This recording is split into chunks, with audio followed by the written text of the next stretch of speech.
చాలామంది ఇంటర్వ్యూ ఉందంటే స్ట్రెస్ అయిపోతూ ఉంటారు. ఏం క్వెషన్స్ వస్తాయని బాగా టెన్షన్ పడుతూ ఉంటారు. అలాంటిది మనకి ఇంటర్వ్యూకి ముందే ఎటువంటి క్వెషన్స్ వస్తాయి, ఆ క్వెషన్స్‌కి ఆన్సర్ మన సీవీలో నుంచి ఎలా చెప్పాలి, ఇవన్నీ ముందే తెలిసిపోతే బాగుంటుంది కదా. ఈ ఏఐ ప్లాట్ఫామ్ ఈజ్ జాబ్స్ అనమాట. ఇక్కడ జస్ట్ మన నేమ్ ఎంటర్ చేసి మన సీవీ అప్లోడ్ చేసి ఇక్కడ ఏ జాబ్ అయితే అప్లై చేస్తున్నా ఆ జాబ్ డిస్క్రిప్షన్ ఇస్తాము. ఒక క్లిక్తో మనకి ఎంత మ్యాచ్ స్కోర్ వచ్చింది, 43 వచ్చింది. సో డెఫినెట్లీ నాకు ఇంటర్వ్యూ కాల్ రాదు. ఒక క్లిక్తో ఆప్టిమైజ్ సీవీ వచ్చింది. డౌన్లోడ్ చేస్తాం. నెక్స్ట్ కవర్ లెటర్ ఆప్షన్ ఉంది. మనం కాన్ఫిడెంట్ ప్రొఫెషనల్ ఎలాంటి కవర్ లెటర్ కావాలంటే ఆ కవర్ లెటర్ సెట్ చేసుకోవచ్చు. దాని తర్వాత ఇప్పుడు మెయిన్ ఇంటర్వ్యూ ప్రెప్.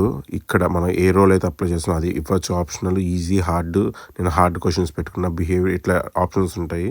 నేను టెక్నికల్ క్వశ్చన్స్ పెట్టాను. ఇక్కడ చూడండి, క్వశ్చన్తో పాటు ఆన్సర్ మన సీవీ ప్రకారం స్టార్ మెథడ్లో ఆన్సర్ కూడా ఇచ్చేస్తుంది. సో దట్ ఇంటర్వ్యూ ప్రిపేర్ అవ్వడానికి కంప్లీట్ మనం ఇంకా రెడీ అనమాట రేపొద్దున ఇంటర్వ్యూ. నెక్స్ట్ ఇందాక డౌన్లోడ్ చేసిన ఆప్టిమైజ్ సీవీ ఏటీ స్కోర్ చెక్ చేద్దాం. ఇందాక 43% వచ్చింది కదా, అది 43 నుంచి ఇప్పుడు మనకి 78కి వెళ్ళింది. సో గైస్, ఇదే జాబ్ జామ్. ఇందులో మనకి ఏఐ ఇంటర్వ్యూ ప్రిపరేషనే కాకుండా ఆప్టిమైజ్ సీవీ ఇస్తుంది, కవర్ లెటర్స్ ఇస్తుంది. It's like complete AI career platform అనమాట. అండ్ ఆల్సో జాబ్ పోర్టల్ కూడా వస్తుంది next. So don't miss this. Try to sign up and login, use this. And also do follow Sheers World for more things like this.